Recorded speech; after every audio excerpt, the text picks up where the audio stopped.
عالمی مدنی مرکز فیضان مدینہ کا پورے ماہ کا اگر ہم نے ایوریج بنائی تھی تو پورے ماہ کا جو خرچ ہے سحری افطاری کا وہ 10 کروڑ روپیہ بنتا ہے. صرف دعوت اسلامی کا جو اخراجات ہیں نا ماہانہ منتھلی کھلانے پلانے کے وہ 19 کروڑ پلس ہیں, تو جس میں ہم جامعۃ المدینہ بھی شامل ہے اور دیگر, تو الحمدللہ یہ ہو رہا ہوتا ہے. دے بھی رہے ہیں لوگ, اناج بھی دے رہے ہیں, کیا دے رہے ہیں, اللہ کی رحمت ہے. اللہ کی رحمت ہے. دعوت اسلامی کھلی کتاب ہے. پہلے تکلیف تھی ہم کو, میں جاتا تھا جب یہ اس فیضان مدینہ کے لیے روپیہ 5 روپیہ رسیدیں پھاڑتے تھے, اور اس طرح چندے کر کر کر کر کے یہ مدنی مرکز کھڑا ہوا ہے. یہ پہلا مدنی مرکز بڑی قربانیاں دے کر برسوں کے بعد اس کی تعمیر مکمل ہوئی ہے. ہم لوگوں نے مطلب جوتے گھس گھس کر منتیں کر کر کے اور دیوانے بھاگ بھاگ کے 5 روپے 2 روپے رسیدیں پھاڑ پھاڑ کر خون پسینے کے سمجھو یہ مدنی مرکز کھڑا ہوا ہے اللہ کی رحمت سے, اللہ کی رحمت سے. اس کے بعد جب ایک چراغ جلا نا, آئے ہے اب جو اتنے مدنی مرکز اتنے فیضان مدینہ بن گئے دنیا میں کہ مجھے تو گنتی کبھی ملتی بھی ہے بھول جاتا ہوں کہ کتنے ہو گئے. اللہ کی رحمت سے دین کے کام میں آدمی نکلے, اللہ پر نظر رکھے, اتنی برکت ہوتی ہے کہ حیرت بالائے حیرت. آج کی تاریخ کی اگر ہم بات کریں, یعنی کہ اس وقت مارچ 2025, اس وقت دنیا بھر میں پاکستان سمیت دعوت اسلامی کے 1000 سے زیادہ صرف فیضان مدینہ ہیں.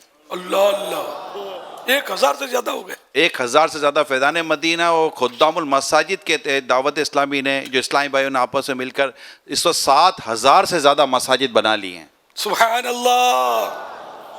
اگر ہم دیکھتے تو اربوں روپے کی صرف خدام المساجد کے تحت مساجد کی جگہیں اور دیگر جگہیں کی خریداری جو ہے نا وہ شاید 4 سے 5 ارب روپے کی سالانہ ہو جاتی ہوگی, اور یہ سلسلہ الحمدللہ جاری ہے. اللہ نے چاہا تو جاری رہے گا. امیل سنت نے آج اپنی بات بیان کی کہ میں امیر سے اپنے بارے میں فرماتے میں کس طرح چندہ لینے جاتا تھا.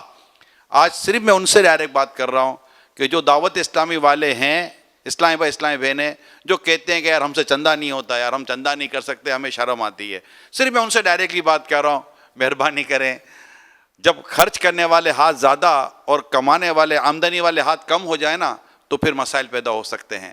اگر ہر دعوت اسلامی والا اور والی اس ڈونیشن کی جو تحریک جو سال میں پورا سال تو نہیں ہوتی, اگر اپنا حصہ ملائے, ڈونیشن کریں, چندہ کریں, اپنا بھی دیں اور لے کر بھی آئیں, تو آپ یقین مانیں دعوت اسلامی آج اتنی ترقی کری ہے نا, اس سے اور زیادہ ترقی کرے گی انشاءاللہ. پہلے جیسے ہم لوگ چندہ کرتے تھے نا, ہمارے بارے میں لوگوں کو وسوسے آتے ہوں گے, پتہ نہیں مولانا مسجد بنائے گا کہ کھا جائے گا. ظاہر کہ میرا اتنا تو شہرت نہیں تھی نا, تو بھروسہ نہیں کرتے ہوں گے, اس لیے تو اب دعوت اسلامی کھلی کتاب ہے. اب تعارف بھی کرانے کی کوئی خاص ضرورت نہیں ہے.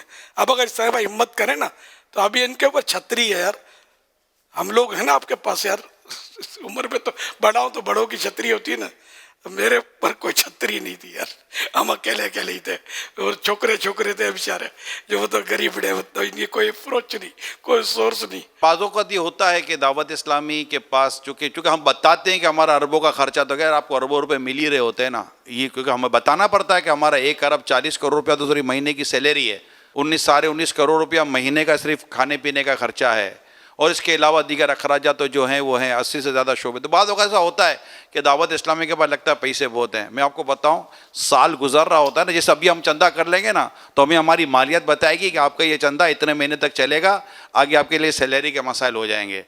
پھر ہمیں بقرعید کے لیے کھالیں جمع کرنی پڑتی ہیں, پھر ہمیں ہمارے مالیت بتاتی ہے کہ اس کی رقم سے نا اتنا چلیں گے تو آپ کو پورا ہوگا, پھر ہمیں ٹیلی تھون کا انتظار کرنا پڑتا ہے. تو اتنا چندہ ہونے کے باوجود بھی دعوت اسلامی اسی طرح اپ ٹو ڈیٹ کی چل رہی ہوتی ہے, اور بس آ رہا ہوتا ہے اور خرچ ہو رہا ہوتا ہے, آ رہا ہوتا ہے خرچ ہو رہا ہوتا ہے. آپ سب مل کر ساتھ دیں.